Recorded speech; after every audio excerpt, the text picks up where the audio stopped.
सभी सुनने वालों का बुक बातें में बहुत बहुत स्वागत है। आज की इस गहरी चर्चा में हम एक बहुत ही दिलचस्प और सच कहूं तो थोड़ी उलझाने वाली पहेली पर बात करने वाले हैं। बिल्कुल, और ये पहेली ऐसी है जिससे हम सब कभी न कभी जरूर टकराए हैं। हाँ, तो विषय ये है कि इंसान का दिमाग उसे खुश रखने के लिए नहीं बना है, बल्कि उसे सिर्फ जिंदा रखने के लिए डिजाइन किया गया है। एकदम सही बात है। और शायद यही वजह है कि जब भी हम अपनी किसी बहुत बड़ी कामयाबी या खुशी के बिल्कुल करीब पहुंचते हैं ना, तो हमारा अपना ही दिमाग हमें हराने की साजिश रचने लगता है, जिसे हम अक्सर अपनी ही राह में रोड़े अटकाना कहते हैं। हाँ, आज के इस डीप डाइव में हम ठीक इसी मनोवैज्ञानिक पहेली को सुलझाने वाले हैं। हम उस अदृश्य दीवार की बात करेंगे जो हमारे और हमारे लक्ष्यों के बीच में खड़ी है, जो कि बहुत जरूरी चर्चा है आज के समय में। बिल्कुल। और हमारे पास जो आज स्रोत सामग्री है वो द माउंटेन इज यू के सिद्धांतों पर आधारित है। साथ ही इसमें आरव नाम के एक युवा की बहुत ही गहरी कहानी है। आरव एक ऐसा इंसान है जो सफलता तो चाहता है, लेकिन बार बार अपनी ही राह में रुकावटें पैदा कर देता है। हाँ, और देखिए, ये सिर्फ आरव की कहानी नहीं है, मतलब ये मानव मनोविज्ञान की एक बहुत ही गहरी और जटिल सच्चाई है। सही बात है। हम अक्सर देखते हैं कि लोग अपने लक्ष्यों के लिए लंबी योजनाएं बनाते हैं, दिन रात कड़ी मेहनत करते हैं, लेकिन जैसे ही मंजिल बिल्कुल सामने आती है ना, वो कुछ गड़बड़ कर देते हैं। बिल्कुल, वो अचानक कोई ऐसी गलती कर बैठते हैं जिससे सब कुछ बिखर जाता है। और मनोविज्ञान में इसे अक्सर सेल्फ सैबोटेज कहा जाता है। और यहीं से हमारी जो स्रोत सामग्री है वो एक बहुत ही अलग नजरिया पेश करती है। मतलब कहानी में होता यह है कि आरव पूरी तरह हताश होकर एक पहाड़ की चोटी पर पहुंचता है, जहां उसे एक वृद्ध यात्री मिलता है। आरव उस यात्री को अपनी सारी नाकामियों की दास्तान सुनाता है। वो बाहरी परिस्थितियों को दोष देता है, जैसे किस्मत खराब थी, माहौल सही नहीं था, लोगों ने साथ नहीं दिया, जो कि हम सब करते हैं, है या? वो उस विशाल पहाड़ को अपनी समस्या बताता है, लेकिन वो यात्री एक बहुत ही गहरी बात कहता है। वो कहता है, समस्या ये पहाड़ नहीं है, समस्या तुम खुद हो। बाप रे, ये संवाद सुनने में तो बहुत सीधा लगता है, लेकिन असल में इसके पीछे पूरी की पूरी संज्ञानात्मक मनोविज्ञान, जिसे हम कॉग्निटिव साइकोलॉजी कहते हैं, वो छिपी हुई है। अच्छा, वो कैसे? देखिए, हम इंसानों की फितरत होती है कि हम अपनी विफलताओं के लिए किसी ऐसी चीज को जिम्मेदार ठहराना चाहते हैं जिसे हम देख सकें, जिस पे हम उंगली उठा सकें। हाँ, ताकि हमें खुद पे शक ना हो। बिल्कुल। जब हम कहते हैं कि हालात खराब थे, तो ये हमारे दिमाग के लिए एक बहुत ही सुरक्षित स्पष्टीकरण होता है। लेकिन ये मानना कि असल रुकावट हमारे अपने ही भीतर है, ये विचार ही बहुत डरावना होता है। पर रुकिए, मुझे यहाँ ये बात थोड़ी अजीब लग रही है। मतलब कोई भी इंसान जानबूझकर खुद को विफल क्यों करना चाहेगा, वो भी तब जब सफलता बिल्कुल सामने हो? ये सवाल बहुत लाजमी है। क्या ये सिर्फ आलस या इच्छा शक्ति की कमी का कोई दूसरा नाम नहीं है?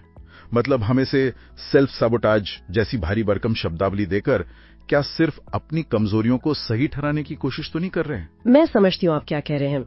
ऊपरी तौर पर देखने में ये वाकई आलस या बहानेबाजी ही लगता है, लेकिन अगर हम इसे न्यूरोसाइंस और विकासवादी जीव विज्ञान, इवोल्यूशनरी बायोलॉजी के चश्मे से देखें ना, तो तस्वीर बिल्कुल अलग है। अच्छा, तस्वीर अलग कैसे है? देखिए, हमारा दिमाग लाखों सालों के विकास से गुजरा है। आदि मानव के समय में किसी भी नई या अनजानी चीज का मतलब सिर्फ एक होता था, खतरा। एकदम सही, खतरा। अगर आप अपनी सुरक्षित गुफा से निकलकर किसी अनजान जंगल में जाते हैं तो आपकी जान जा सकती है।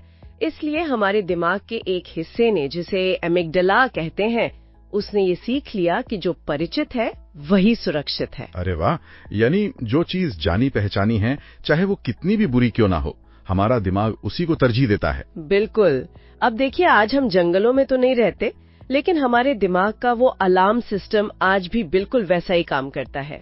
आज जब हम किसी बड़े प्रमोशन के करीब होते हैं, कोई नया व्यापार शुरू करने वाले होते हैं या किसी गहरे रिश्ते में जुड़ने वाले होते हैं, तो वो हमारे लिए एक अनजानी स्थिति होती है। हाँ, क्योंकि सफलता के साथ नहीं जिम्मेदारियां भी तो आती हैं। बिल्कुल आती हैं, लोगों की उम्मीदें बढ़ती हैं, और ये सब एक बहुत बड़ा बदलाव है। तो हमारा दिमाग इस नई सफलता को एक उपलब्धि की तरह नहीं देखता, वो उसे खतरे की तरह दिखता है। हाँ, वो उसे एक अनजान खतरे की तरह देखता है। इसलिए इंसान का दिमाग अनजान सफलता से ज्यादा परिचित और जाने पहचाने संघर्ष को चुनना पसंद करता है। ये तो बहुत अजीब बात है। अजीब है पर सच है, क्योंकि संघर्ष भले ही तकलीफ दे हो, दिमाग को पता होता है कि उसमें जिंदा कैसे रहना है। वो उस तकलीफ की कंफर्ट जोन का आदी हो चुका होता है। ये तो मतलब हमारी पूरी सोच को ही पलट देने वाली बात है। इसे सुनकर मुझे एक उपमा याद आ रही है। हाँ, बताइए। ये बिल्कुल वैसा है जैसे किसी ने खुद को बाहरी हमलों और चोट से बचाने के लिए लोहे का एक बहुत ही भारी कवच पहन लिया हो। बहुत अच्छी उपमा है ना? वो कवच उसे सुरक्षित तो महसूस कराता है, लेकिन वो इतना भारी है कि वो इंसान अपनी मंजिल की तरफ एक कदम भी नहीं बढ़ा पाता। बिल्कुल। हमें लगता है कि हम रुक गए हैं, हम हार रहे हैं, लेकिन असल में हमारा दिमाग बस हमें उस भारी कवच के अंदर सुरक्षित रखने की कोशिश कर रहा है। मतलब सेल्फ सैबोटाज कोई विलन नहीं है, बल्कि एक डरा हुआ रक्षक है। ये आपने बहुत ही सटीक तरीके से समझाया। वो कवच हमारा बचाव तंत्र है, हमारा डिफेंस मैकेनिज्म। लेकिन यहाँ ना एक और पेचीदा सवाल सामने आता है। क्या सवाल? अगर हमारा दिमाग हर नई चीज को खतरा मानकर हमें वहीं रोक रहा है, तो हम इस चक्र को कैसे तोड़ सकते हैं? हम उस भारी कवच को कैसे उतारें? हाँ, ये तो सबसे जरूरी बात है। हमारी जो स्रोत सामग्री है वो इसके लिए एक बहुत ही बेहतरीन तरीका सुझाती है, अपने ट्रिगर्स को समझना। हाँ, आरव की कहानी में इस पर बहुत विस्तार से बात की गई है। मुझे याद है जब आरव के एक दोस्त ने उसके काम करने के तरीके की हल्की सी आलोचना की थी, तो आरव एकदम आग बबूला हो गया था। बिल्कुल। मतलब उसका गुस्सा उसके दोस्त की बात के अनुपात में बहुत ज्यादा था। और जब उसने ये बात उस वृद्ध यात्री को बताई, तो यात्री ने उसे समझाया कि जो बातें आपको सबसे ज्यादा परेशान करती हैं, वो असल में आपके उन घावों को दर्शाती हैं जो अभी तक भरे नहीं हैं। इसे अगर हम मनोवैज्ञानिक भाषा में समझें, तो ट्रिगर्स असल में वर्तमान के बारे में होते ही नहीं है। अच्छा, तो वो किस बारे में होते हैं? वे हमारे अतीत की गूंज होते हैं। जब कोई हमारी आलोचना करता है और हम सामान्य से बहुत ज्यादा आहत या क्रोधित होते हैं, तो इसका मतलब ये नहीं है कि उस व्यक्ति के शब्दों में कोई जादू है। इसका सीधा सा मतलब ये है कि उस आलोचना ने हमारे भीतर पहले से मौजूद किसी बहुत गहरी असुरक्षा को छू लिया है। एक तरह से देखा जाए तो जो भावनाएं हमें सबसे ज्यादा अस्थिर करती हैं, वही हमारे लिए एक नक्शा भी होती हैं। एक नक्शा? हाँ, वे हमें बताती हैं कि हमें अपने भीतर के किस हिस्से पर काम करने की जरूरत है।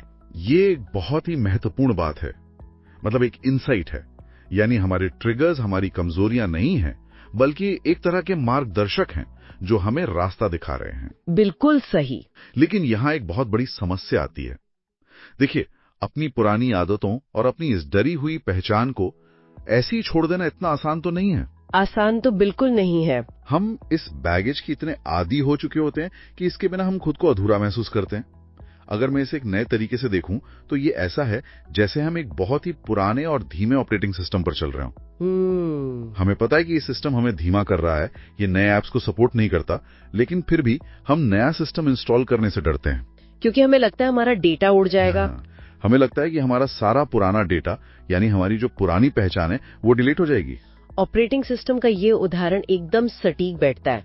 और नया सिस्टम इंस्टॉल करने का जो ये डर है ना, इसे मनोविज्ञान में संज्ञानात्मक असंगति या कॉग्निटिव डिसोनेंस कहते हैं। Cognitive dissonance? हाँ, हम सफल भी होना चाहते हैं, लेकिन हम उस इंसान को भी नहीं छोड़ना चाहते जो हम अब तक रहे हैं। स्रोत सामग्री इस बात पर बहुत जोर देती है कि विकास के लिए बदलाव जरूरी है। और बदलाव के लिए अपने पुराने डरों और पुरानी पहचान का टूटना बहुत जरूरी है। पुरानी कहानियां जैसे मैं तो ऐसा ही हूँ या मेरे साथ तो हमेशा बुरा ही होता है, इन बातों से चिपके रहना ही वो नींव है जिस पर हमारे अंदर का ये पहाड़ खड़ा होता है। सही बात है। जब तक वो पुराना ऑपरेटिंग सिस्टम हटाया नहीं जाता, नई प्रोग्रामिंग काम कर ही नहीं सकती। लेकिन ये बदलाव बहुत दर्दनाक होता है ना? क्योंकि आप उस इंसान को पीछे छोड़ रहे हैं जिसे आप जिंदगी भर से जानते थे। आप खुद को पीछे छोड़ रहे हैं। बिल्कुल, ये ना एक तरह से अपनी पहचान की मृत्यु, जिसे ईगो डेथ कहते हैं, उसके जैसा होता है। लेकिन यहाँ न्यूरोप्लास्टिसिटी हमें एक बहुत बड़ी उम्मीद देती है। न्यूरोप्लास्टिसिटी? हाँ, ये विज्ञान हमें बताता है कि हमारा दिमाग जीवन भर नई चीजें सीखने और खुद को बदलने में पूरी तरह सक्षम है। जब हम अपनी पुरानी आदतों को तोड़ते हैं, तो दिमाग में पुराने न्यूरल नेटवर्क्स कमजोर पड़ने लगते हैं और नए नेटवर्क्स बनते हैं। अरे वाह! यात्री ने आरव को यही समझाया था कि आप बीते हुए कल का बोझ उठाकर आने वाले कल को हल्का महसूस नहीं कर सकते। बहुत गहरी बात है। अच्छा, अगर हम ये मान लें कि कोई इंसान अपना ये पुराना बोझ उतारने के लिए तैयार हो गया, उसने अपना पुराना ऑपरेटिंग सिस्टम अनइंस्टॉल करने का फैसला कर लिया है। ठीक है। अब उसे आगे बढ़ने के लिए क्या चाहिए? मतलब आरव की तरह हमें से ज्यादातर लोगों को लगता है कि हमें बस एक जबरदस्त मोटिवेशन या प्रेरणा की जरूरत है। हाँ, ये बहुत आम सोच है ना? बस कोई ऐसा वीडियो देख लें या कोई ऐसी प्रेरणादायक बात सुन लें जो हमारे अंदर एकदम से आग लगा दे और हम बस दौड़कर पहाड़ की चोटी पर पहुंच जाएं। और मैं आपको बताऊं, यहीं पर आधुनिक संस्कृति ने हमें सबसे ज्यादा गुमराह किया है। वो कैसे? प्रेरणा या मोटिवेशन की असलियत बहुत अलग होती है। जब हम कोई प्रेरणादायक चीज देखते हैं, सुनते हैं, तो हमारे दिमाग में डोपामिन का एक तेज स्राव होता है। Dopamine rush. हाँ, हमें बहुत अच्छा महसूस होता है। हमें लगता है कि हमने कुछ बहुत बड़ा हासिल कर लिया है, जबकि जमीनी स्तर पर हमने कुछ किया ही नहीं होता। ये डोपामिन का नशा बहुत जल्दी उतर जाता है। ये तो है। प्रेरणा बिल्कुल मौसम की तरह है, ये आती है और चली जाती है। आप एक अस्थिर चीज पर अपनी जिंदगी की सबसे बड़ी इमारत की नींव नहीं रख सकते। तो फिर उस इमारत की नींव आखिर है क्या? अगर प्रेरणा नहीं तो वो कौन सी चीज है जो उस भारी लोहे के कवच को उतारने के बाद हमें वाकई आगे बढ़ाएगी? वो चीज है अनुशासन, यानी डिसिप्लिन। हमारी स्रोत सामग्री स्पष्ट रूप से बताती है कि जो लोग अपना जीवन पूरी तरह से बदलते हैं, वे जरूरी नहीं कि सबसे ज्यादा प्रतिभाशाली हों। अच्छा। या ये भी जरूरी नहीं कि वे हर सुबह उठकर सबसे ज्यादा प्रेरित महसूस करते हों। वे बस निरंतर होते हैं, वे कंसिस्टेंट होते हैं। इसे थोड़ा और गहराई से समझते हैं। अनुशासन असल में दिमाग के स्तर पर कैसे काम करता है? जब हम अनुशासन की बात करते हैं ना, तो हम असल में न्यूरोलॉजिकल स्तर पर काम कर रहे होते हैं। हर बार जब आप कोई काम तब करते हैं जब आपका बिल्कुल मन नहीं कर रहा होता, तो आप अपने दिमाग में एक नए न्यूरल पाथवे को मजबूत कर रहे होते हैं। ओके। इस प्रक्रिया में माइलिन नाम का एक पदार्थ उन न्यूरल रास्तों पर चढ़े लगता है, जिससे वे आदतें भविष्य के लिए तेज और स्थायी हो जाती हैं। माइलिन? हाँ, माइलिन। प्रेरणा आपको सिर्फ शुरुआत दिला सकती है, लेकिन माइलिन ही वो चीज है जो आपको मंजिल तक पहुंचाती है। और ये माइलिन सिर्फ और सिर्फ बार बार किए गए काम यानी अनुशासन से ही बनता है। अरे वाह, ये वाकई एक बहुत बड़ा आहा मोमेंट है। मतलब हम पूरी जिंदगी मोटिवेशन के पीछे भागते रहते हैं, लेकिन असल काम तो हमारे रोजमर्रा के उन उबाऊ लगने वाले कामों को बार बार करने में छिपा है। बिल्कुल। लेकिन यहाँ एक और पेच है। जब हम इस अनुशासन का पालन करने की कोशिश करते हैं और मान लीजिए किसी दिन हम चूक जाते हैं, जो कि बहुत स्वाभाविक है। हाँ, स्वाभाविक है। लेकिन हम खुद को बहुत बुरी तरह कोसने लगते हैं। हमारी अपनी जो सेल्फ टॉक है वो इतनी नकारात्मक हो जाती है कि कोई दुश्मन भी हमसे वैसी बात ना करे। हाँ, और इसे समझाने के लिए यात्री ने कहानी में एक बहुत ही सटीक बात कही है। उसने कहा है कि खुद की हमेशा आलोचना करना ऐसा है जैसे पत्थरों से भरा भारी बैग लेकर पहाड़ चढ़ना। उफ। एक तो अनुशासन की राह वैसे ही मुश्किल है, ऊपर से आप अपने ही कंधों पर अपराध बोध और आत्म आलोचना के पत्थरों का बैग लाद लेते हैं। मैं इस बैग वाली बात में ना अपनी वो पुरानी उपमा फिर से जोड़ना चाहूंगा। हाँ, बताइए। अगर हम लगातार खुद को कोसते रहते हैं तो हम सिर्फ उस बैग का वजन ही नहीं बढ़ा रहे हैं, बल्कि हम खुद अपने पैरों में भारी जंजीरें बांध रहे हैं। बिल्कुल सही। हमें लगता है कि अगर हम खुद पर सख्त नहीं होंगे तो हम कामचोर हो जाएंगे। ये एक बहुत बड़ा भ्रम है। बहुत बड़ा भ्रम है, और विज्ञान इस भ्रम को पूरी तरह नकारता है। जब हम खुद की कड़ी आलोचना करते हैं तो हमारे दिमाग में तनाव के हार्मोन्स जैसे कॉर्टिसोल रिलीज होने लगते हैं। कॉर्टिसोल? हाँ, ये दिमाग को वापस उसी खतरे वाले मोड में डाल देता है जहाँ एमिगडाला हावी हो जाता है और हमारा तार्किक दिमाग यानी प्रीफ्रंटल कॉर्टेक्स कम काम करने लगता है। तो मतलब हम खुद ही अपना नुकसान कर रहे हैं। बिल्कुल। इसके विपरीत जब हम खुद के प्रति करुणा या सेल्फ कंपैशन दिखाते हैं तो ये कोई कमजोरी नहीं है, ये एक रणनीतिक फायदा है। रणनीतिक फायदा? इसे थोड़ा और साफ करें। खुद को माफ कर देना एक रणनीति कैसे हो सकती है? क्योंकि देखिए, हमारी ऊर्जा सीमित है। हाँ। जब आप अपनी सारी ऊर्जा खुद से लड़ने, खुद को कोसने और अपने अंदर एक युद्ध लड़ने में खर्च कर देते हैं, तो उस पहाड़ की चढ़ाई के लिए आपके पास क्या बचेगा? कुछ भी नहीं। कुछ नहीं बचेगा। हीलिंग या घाव भरने की जो प्रक्रिया है वो तब शुरू होती है जब आप खुद से लड़ना बंद कर देते हैं। आत्म करुणा का मतलब है अपनी असफलताओं को एक मानवीय अनुभव का हिस्सा मानना। जब आप खुद को माफ करते हैं तो आपका दिमाग शांत होता है, आपका प्रीफ्रंटल कॉर्टेक्स वापस सक्रिय होता है और आप अपनी पूरी ऊर्जा को वापस अपने लक्ष्य की ओर मोड़ सकते हैं। खुद से युद्ध समाप्त करना ही असली जीत की शुरुआत है। ये नजरिया वाकई बहुत ही सुकून देने वाला और तार्किक है। मतलब हमने समझ लिया कि हमारा दिमाग हमें क्यों रोकता है, हमने पुरानी पहचान के ऑपरेटिंग सिस्टम को बदलने की बात भी की। हाँ। हमने प्रेरणा की जगह अनुशासन और माइलिन की अहमियत को जाना, और हमने खुद के पैरों से वे जंजीरें भी खोल दी। बिल्कुल। अब अगर कोई इंसान इस पूरी प्रक्रिया से गुजर रहा है तो चढ़ाई का अंत कैसा होता है? आरव बार बार यात्री से एक ही सवाल पूछता था कि वो शिखर तक कैसे पहुंचेगा। और मैं बताऊं, वो सवाल ही उस मानसिकता को दर्शाता है जिसे बदलने की जरूरत थी। यात्री का जो जवाब था वो बहुत ही दार्शनिक और गहरा था। क्या कहा था उसने? उसने कहा कि सही सवाल ये नहीं है कि शिखर तक कैसे पहुंचा जाए, बल्कि सवाल ये है कि शिखर तक पहुंचने के लिए मुझे कैसा इंसान बनना होगा। वाह, ये बात वाकई सोचने पर मजबूर कर देती है ना? हम हमेशा सफलता को किसी बाहरी चीज की तरह देखते हैं, जैसे एक बैंक बैलेंस, एक बड़ा पद या कोई आदर्श रिश्ता। लेकिन सफलता सिर्फ उस लक्ष्य को हासिल करना नहीं है। बिल्कुल नहीं। सफलता उस लक्ष्य को बनाए रखने के काबिल बनना है। आरव की अंतिम चढ़ाई का जो वर्णन कहानी में है वो बहुत ही शानदार है। जब आरव ने अपनी चढ़ाई जारी रखी तो पहाड़ छोटा नहीं हुआ, गुरुत्वाकर्षण भी कम नहीं हुआ। हाँ, गुरुत्वाकर्षण कम नहीं हुआ, रास्ते के पत्थर मुलायम नहीं हुए, लेकिन आरव बदल गया। उसके डरों ने उस पर नियंत्रण करना बंद कर दिया। और यही तो इस पूरी यात्रा का सबसे बड़ा रहस्य है। जब आरव चोटी पर पहुंचा तो उसने एक बहुत बड़ी सच्चाई महसूस की। उसने कहा, पहाड़ अपनी जगह से नहीं हिला, मैं हिला हूँ। क्या बात है! ये वाक्य पूरी किताब का सार है। हम अक्सर प्रार्थना करते हैं कि हमारी चुनौतियां कम हो जाए, हमारे रास्ते आसान हो जाए, लेकिन ये प्रकृति के नियम के खिलाफ है।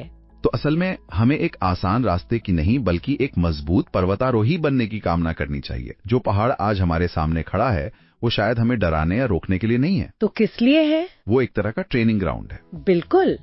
इस बात पर गौर करें, क्या ऐसा हो सकता है कि हमारी आज की मुश्किलें, हमारा आज का संघर्ष असल में हमारे भविष्य के उस स्वरूप को गढ़ने की एक ट्रेनिंग है जिसकी हमें आगे जरूरत पड़ने वाली है? बहुत गहरी बात है। जो पहाड़ आज हमारे सामने है वो हमें उस इंसान में बदलने के लिए मजबूर कर रहा है जो उस पहाड़ के पार मौजूद जिंदगी को संभालने के काबिल हो सके।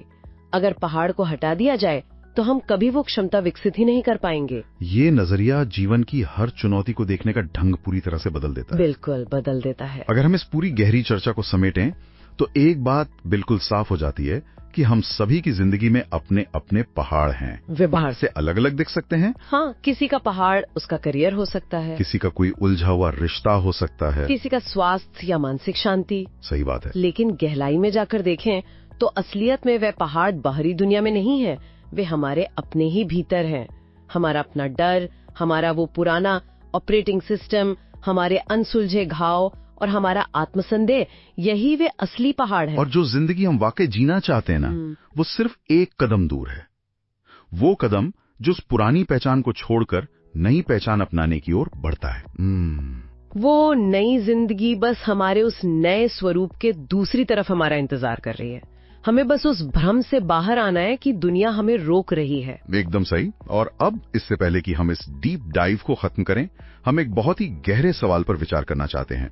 एक ऐसा सवाल जो हमारी आज की इस पूरी चर्चा को एक नए आयाम पर ले जाता है। और वो सवाल ये है, जरा सोचिए, जब हम अपने अंदर के इस विशाल पहाड़ को पार कर लेते हैं, अपनी पुरानी पहचान को तोड़कर एक नए, ज्यादा सक्षम इंसान बन जाते हैं, तो उसके बाद क्या होता है? ये सोचने वाली बात है। क्या हम इंसानों की फितरत ऐसी है कि हम अनजाने में अपने लिए कोई नया और बड़ा पहाड़ खड़ा कर लेते हैं ताकि हम फिर से उस संघर्ष को महसूस कर सकें?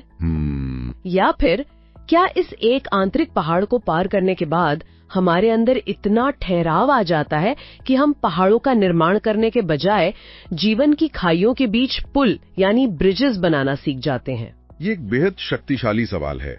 क्या हम जीवन भर सिर्फ संघर्षों के नए पहाड़ ही तलाशते रहेंगे, या एक समय के बाद हम उस ज्ञान का उपयोग दूसरों के लिए रास्ते आसान करने वाले पुल बनाने में करेंगे?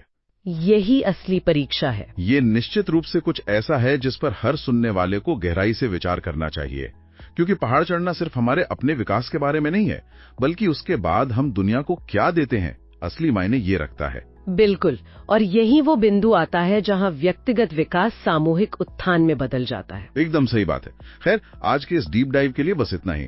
उम्मीद है आज की इस चर्चा ने सभी सुनने वालों को अपने भीतर झांकने और उस अदृश्य पहाड़ को एक नए नजरिए से देखने पर मजबूर किया होगा। और हमेशा याद रखिए, समस्या वो पहाड़ नहीं है, समस्या हम खुद हैं। और अच्छी बात यह है कि समाधान भी हम खुद ही हैं।